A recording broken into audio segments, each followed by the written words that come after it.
É o nosso terceiro webinar, né? Nós fizemos já o primeiro e o segundo, onde eu abordei com vocês sobre vários aspectos em relação aos nossos traços narcisistas, sobre a ditadura da maternidade, né?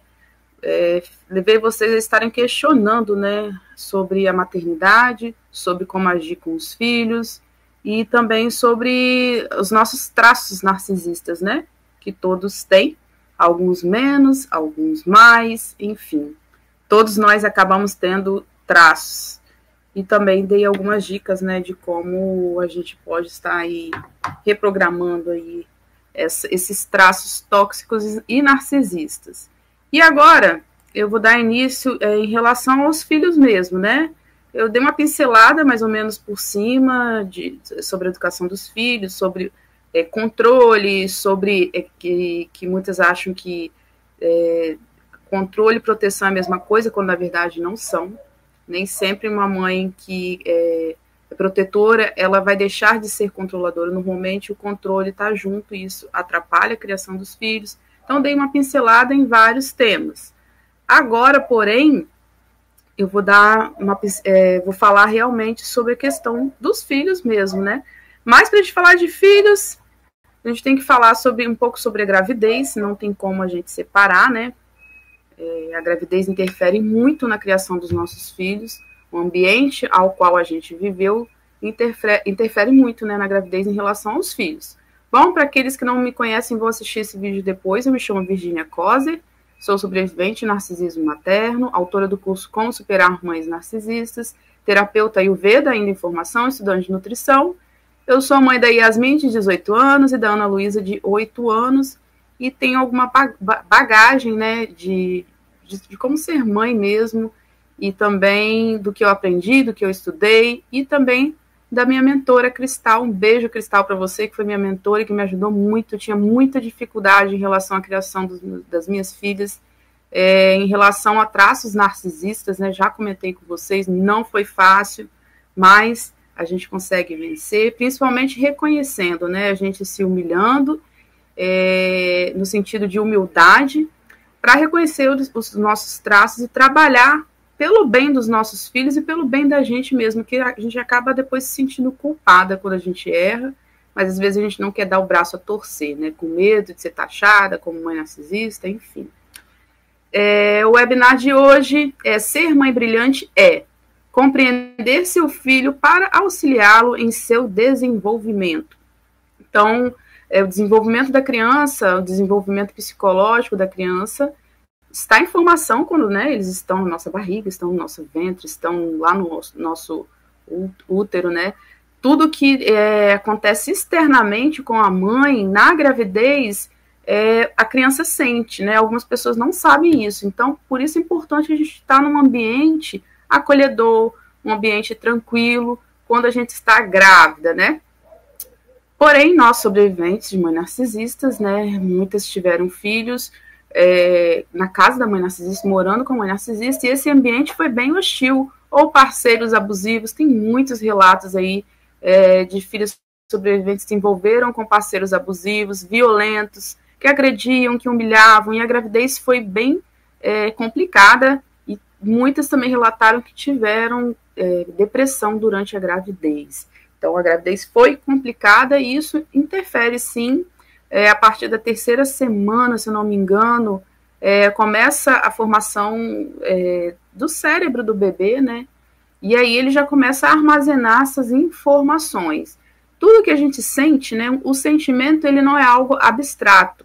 Existem reações fisiológicas do nosso corpo, né? Se a gente sente um susto, a gente vai sentir a consequência fisiológica desse susto. Se é medo, para o nosso coração acelerar e a gente tomar uma atitude de correr, fugir ou enfrentar ou paralisar, o nosso cérebro envia informações para os nossos hormônios e aí ocorre uma reação fisiológica para a gente ter uma reação diante do susto. Isso tudo o bebê sente. Porém, um médico ginecologista me explicou que há um filtro, né? Como se a placenta fosse um filtro e não chega com tanta intensidade hormonal tudo que a gente vive emocionalmente, fisiologicamente para o bebê, senão ele não ia aguentar, né? o tanto de cortisol e adrenalina que é descarregado na nossa corrente sanguínea quando a gente está sob estresse, uma criança, um bebê em formação não iria suportar. Então tem um filtro sim, mas sim, o bebê sente gosto. Se a gente come algo, ele vai sentir o gosto. Ele vai ouvir os nossos batimentos cardíacos, se está mais rápido, se está mais devagar. E sim, eles recebem sim essas substâncias via sangue, né, via corrente sanguínea. Eles estão ligados pelo cordão e, enfim, pela placenta. E aí vão ter sim vão sentir, porém, como se existisse um filtro. Então, estar em um ambiente tranquilo favorece para o desenvolvimento desse bebê que está em formação. Mas, infelizmente, né, nós que passamos por mães narcisistas sabemos que muitas vezes isso não é possível. O parto, né, a ciência já está careca de dizer, vocês já devem estar careca de ouvir, quanto mais natural o parto, melhor para o bebê e para a mãe. Porém, para muitas não é possível e ninguém é menos mãe ou mais mãe por ter um parto normal, um parto natural, por ter um parto cesariano. Não tem diferença de ser mãe, de amor, de afeto para com esse filho. Porém, para a saúde da mulher e a saúde da criança, sim, melhor que fosse parto natural. Porém, não é possível para todas e não se sinta culpada se você não conseguiu ter um parto não natural, porque é para isso que a ciência, né, existe. Quantas mulheres antigamente morriam no parto, né, ou a criança morria, porque não tinha intervenções cirúrgicas, né? Então a ciência está aí para ajudar. Se você puder optar e quiser optar pelo parto normal, vai ser melhor para você e para o seu filho. Se você não quiser optar, a gente tem que parar com essa coisa, uma coisa meio da sociedade mesmo, de ficar uma mulher querendo competir com a outra, uma mulher querendo ficar enfrentando a outra, dizendo eu sou melhor nisso, eu sou melhor naquilo, sabe? Uma coisa bem patética, feia, né? Para que fazer isso? Não. Se você não quer, não há problema nenhum com isso. Se você não se identifica com o parto natural, não há problema nisso, você não vai deixar de ser uma boa mãe por isso, ou menor mãe, ou maior mãe por isso. É decisão de cada um e a gente tem que respeitar. Essas coisas, essas disputinhas bobas, né, não devem existir. Outro fato que é importante também, na questão do desenvolvimento da criança, que é algo inquestionável, é a questão da amamentação. Novamente digo, você não é mãe, mais mãe por amamentar e nem menos mãe por não amamentar. Você não é mais mãe por dar uma mamadeira e nem menos mãe por dar uma mamadeira. Porém, é inquestionável os benefícios do leite materno. Eu, como estudante de nutrição, eu não posso deixar de dizer que realmente há uma diferença, né? Essa fórmula que é fabricada, né? Que uma das maiores indústrias alimentícias do mundo, né? Fabrica e estão lá nas UTIs, né? E que bom que tem essas fórmulas, senão algumas crianças poderiam morrer. Porém, não tem tudo que um leite materno tem. Isso é inquestionável. Não tem substâncias para aumentar a imunidade dessa criança, para proteger o sistema imunológico dessa criança.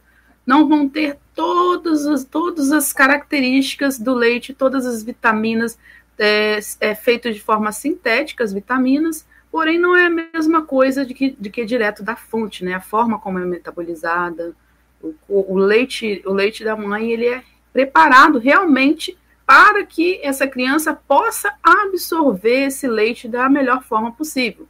Mas que a fórmula seja desenvolvida, não é perfeita como o leite materno é. O leite materno, ele é perfeito, desde que essa criança não tenha uma intolerância alimentar ou uma alergia alimentar e essa mãe se alimente de alimentos que possam estar trazendo alergia ou intolerância para esse bebê que acaba de nascer. Fora isso, é um leite perfeito. E é ele que vai garantir aí muitas coisas relacionadas a desenvolvimento neurológico mesmo. A inteligência desse bebê, há pesquisas que confirmam isso, não é Virginia que está falando, é a ciência que fala, que uma criança que é amamentada realmente vai ter um desenvolvimento cerebral maior, obviamente, por ter todas as substâncias que o leite, a fórmula não tem, né? Então, quem puder, amamente. Mas quem não pôde amamentar, não fique se lastimando, se martirizando, brigando, né, por aí afora, porque é um direito seu como mãe, você não é menos mãe por isso ou mais mãe por isso. Você continua amando seu filho como uma outra mãe que amamenta. A única diferença é que você não vai estar amamentando com seu leite, e há sim um elo emocional, realmente há esse elo, que não tem como você viver esse elo dando uma mamadeira. Obviamente não tem.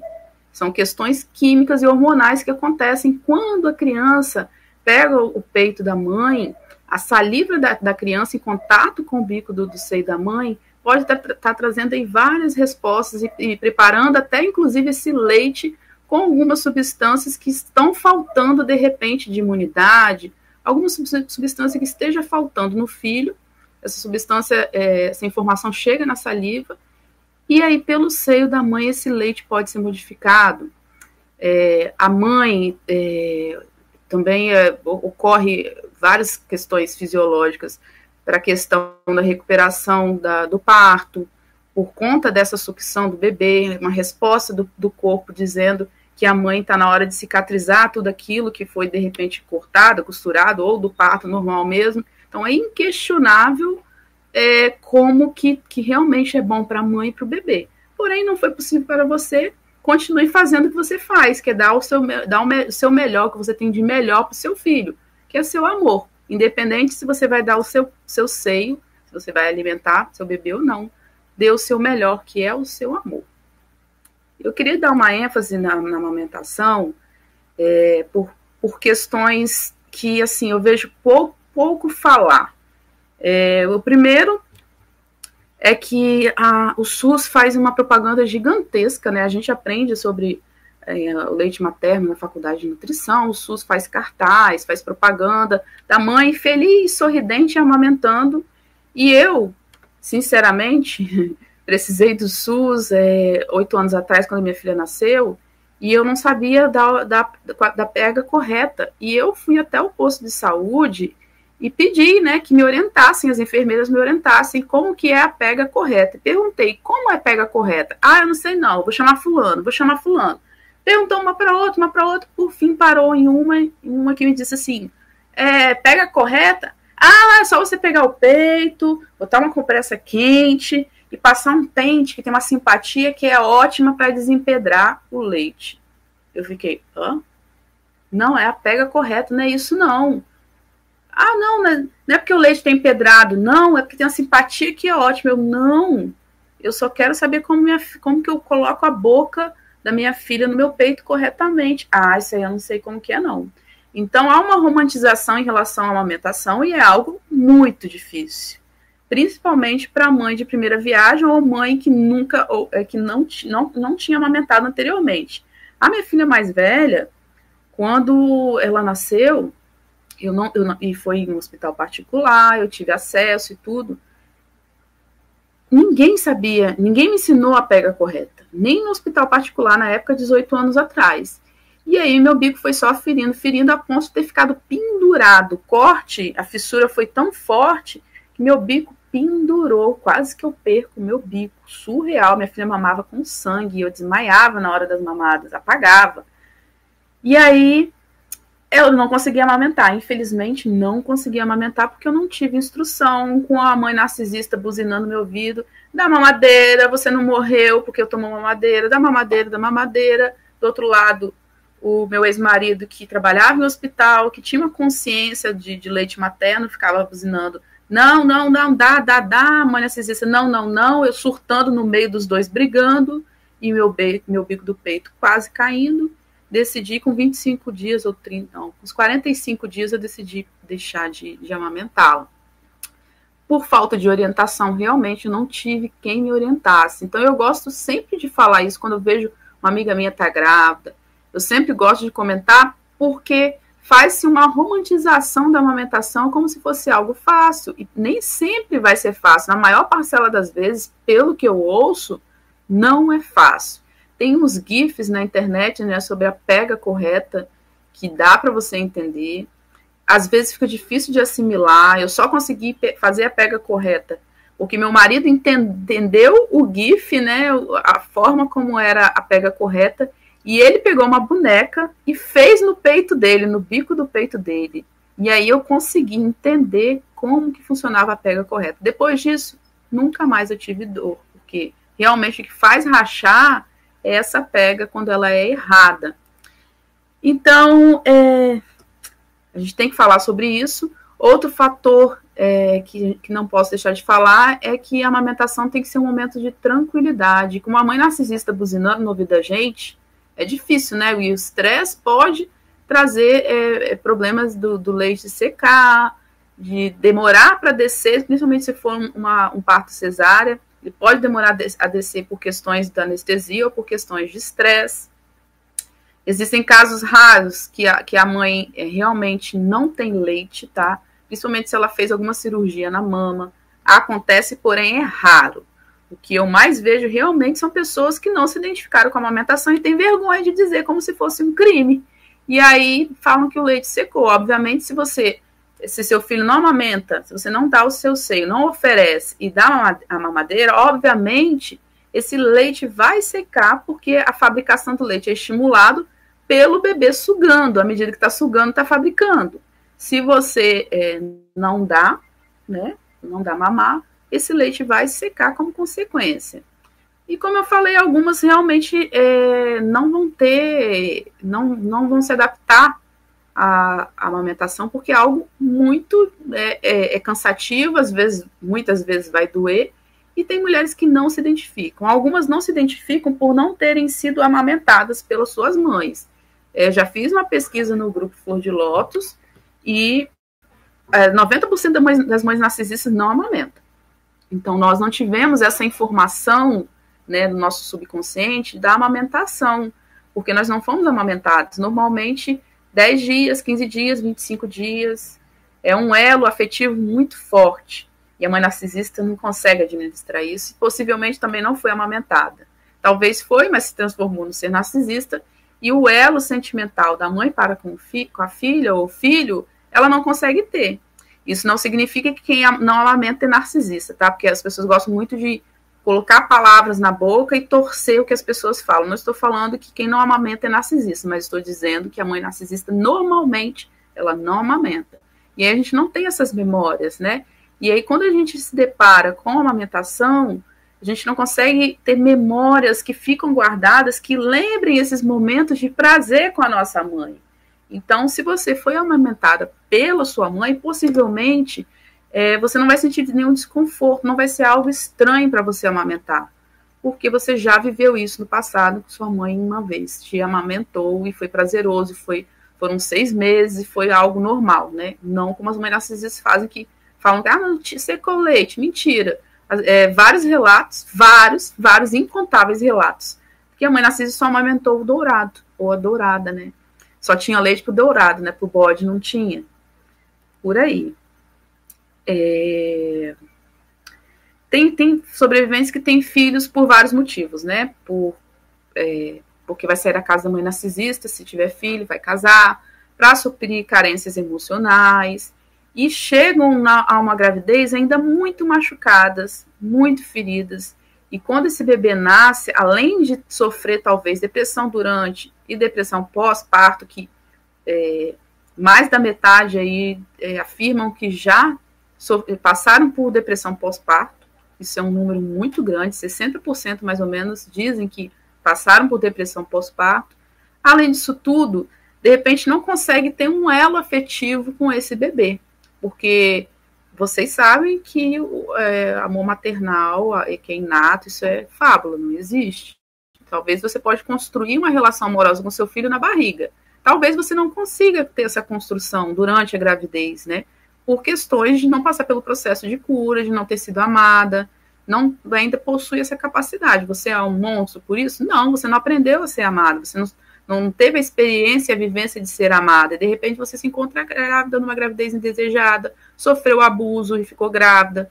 E aí esse elo com esse filho, na gravidez, não ocorreu. Aí quando esse bebê nasce, de repente você ficou grávida para sair da casa da sua mãe narcisista, para se casar, muitos relatos assim, Você, de repente, de cara, não vai conseguir ter um elo com esse bebê que acabou de nascer, que é um ser ainda estranho. E aí você não vai conseguir ter um afeto o suficiente para aguentar a demanda da mamada, da amamentação, porque realmente suga muito. É muito cansativo amamentar. É muito prazeroso, mas é muito cansativo. E muitas realmente não estão dispostas e não conseguem ter esse elo e passa a ser um incômodo. E aí acabam não amamentando. Não se sinta o pior ser humano da vida, do mundo, se isso aconteceu com você, porque é uma coisa que pode acontecer com a gente. Nós não temos memórias afetivas da nossa mãe narcisista. De repente, aquele ser que está ali na sua frente, você não conseguiu ainda criar um vínculo afetivo. Mas à medida que você vai interagindo com o seu bebê, você passa a amá-lo, se você não estiver passando por um problema de depressão pós-parto, e você precisa de ajuda psicológica, talvez psiquiátrica, busque ajuda.